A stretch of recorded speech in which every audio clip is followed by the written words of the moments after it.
This video carries on from the last one with the building of the garage structure. The observant among you will note that I am no longer wearing the cast on my leg. This day that I recorded was the first in 8 weeks that I was without the cast, and I was permitted to start load bearing. The first thing the builders had to do was remove the formwork from the concrete.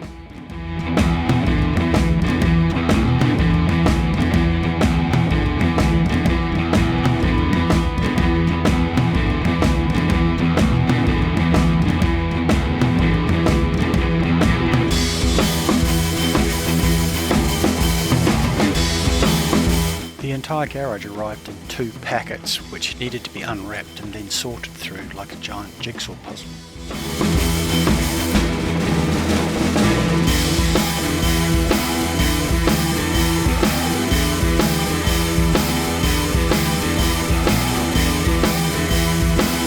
First they lay out the front and back walls before assembling them.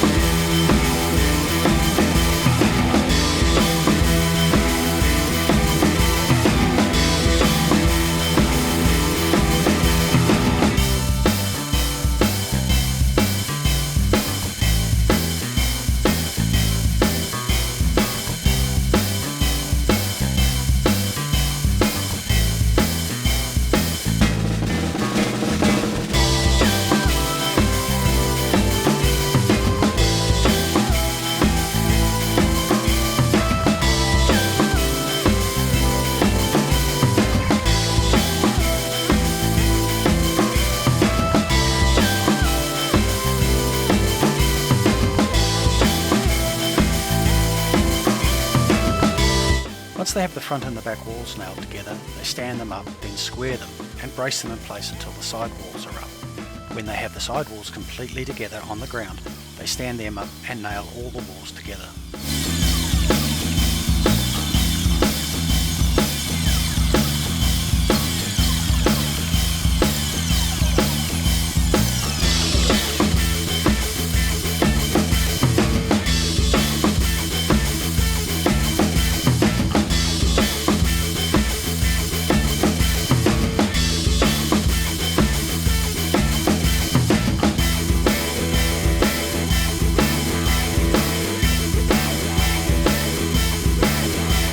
Once all the walls are in place and squared up, the builders grab the pre-built truss members and connect them in pairs with the cross bracing.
The next thing they do is lift the truss pairs into position on the top plates of the front and the back walls.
Once the trusses are in place, they need to add the purlins. These are the timbers that the metal roof will be attached to by roofing screws.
Closely in this shot, you can see that there are metal straps on the roofline. These are required to meet structural bracing requirements. You can also see that they have already completed the cladding on the back wall.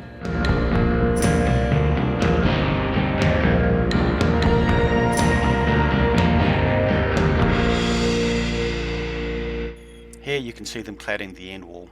I didn't record any of the rest of the cladding because it's obscured by the walls that have already been put up.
failed to check the battery levels for recording the roof going on.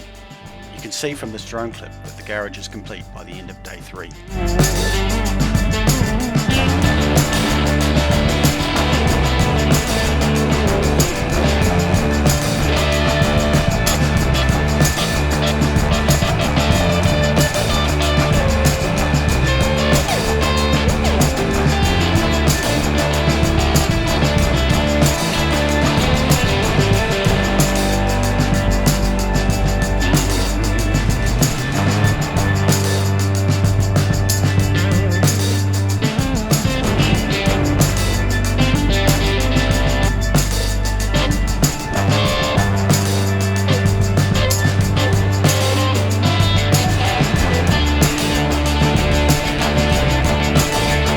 Over the holiday period between Christmas and New Year, we unloaded one of the containers that we have all of our house contents packed into. It took almost all of one of the bays of the garage. We also started building a retaining wall. That's the subject of another video. At this stage, I've also dug a trench from the utility shed. That's the blue one next to the water tanks. This will carry power from the utility shed to the garage, the power generated from the solar panels on top of the garage back to the utility shed, and it will also carry the water that's going to eventually feed the new 25,000 litre water tank. You can see the hole in the ground where the 25,000 litre tank will go, and this will have a reserve amount of 10,000 litres for firefighting water supply.